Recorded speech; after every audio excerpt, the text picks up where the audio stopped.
हरे कृष्णा। भय आज का हमारा विषय।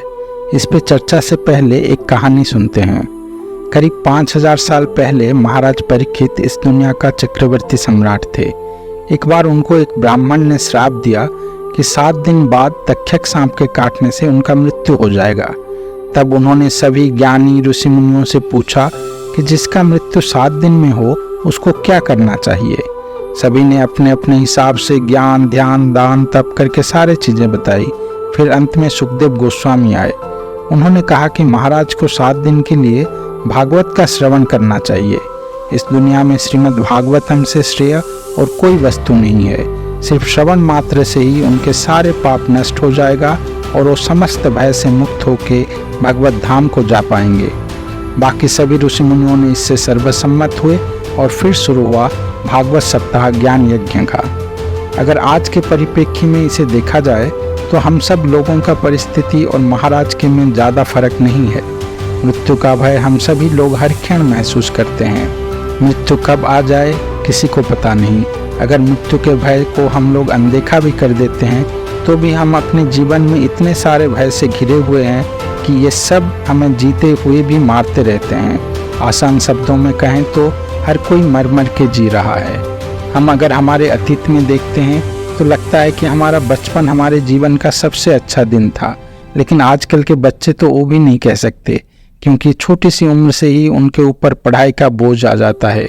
बहुत मेहनत करके जब पढ़ाई के भय से निकल लेते हैं तो नौकरी मिलने का भय, और जब नौकरी भी मिल जाता है तो नौकरी चला ना जाए उसका भय। रोग और बुढ़ापा तो वैसे ही सबसे बड़ा भय है जो हमारे साथ साथ चलते हैं। ये डर ये सभी को होता है, चाहे वो सबसे धनवान व्यक्ति है या कोई भिखारी, देश का सबसे शक्तिशाली प्रधानमंत्री है या कोई मजदूर। हर कोई भय से तापित है। इस दुनिया में हम सब लोग भय के साथ ही जीते हैं। कोई इसे माने या ना माने, लेकिन कोई भी कभी भी भय से दूर नहीं होता। शास्त्र कहता है आत्मा को जब शरीर मिलता है तो शरीर के 4 धर्म है: आहार निद्रा भय और मैथुन, खाना सोना डरना और यौन क्रिया। जो कोई भी शरीर लेता है तो उसे शरीर के ये 4 धर्म के साथ ही जीना पड़ता है।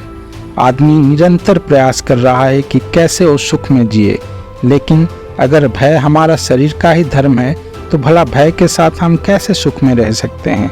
क्या है ये भय और क्यों है, और कैसे इससे हम हमेशा के लिए छुटकारा पा सकते हैं?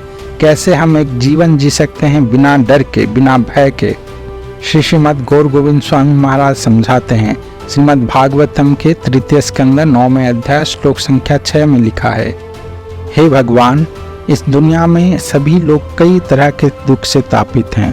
वो हमेशा डर में जीते हैं, हमेशा चेष्टा करते रहते हैं कि कैसे अपने धन को, अपने शरीर को, अपने पत्नी पुत्र और संबंधियों की रक्षा कर सकें। वो हमेशा शोक में रहते हैं और कई तरह के असत कामना से घिरे रहते हैं, और वो लोग अपने इस नश्वर शरीर को सब कुछ मान के मैं और मेरा भावना में जीवन अतिवाहित करते हैं।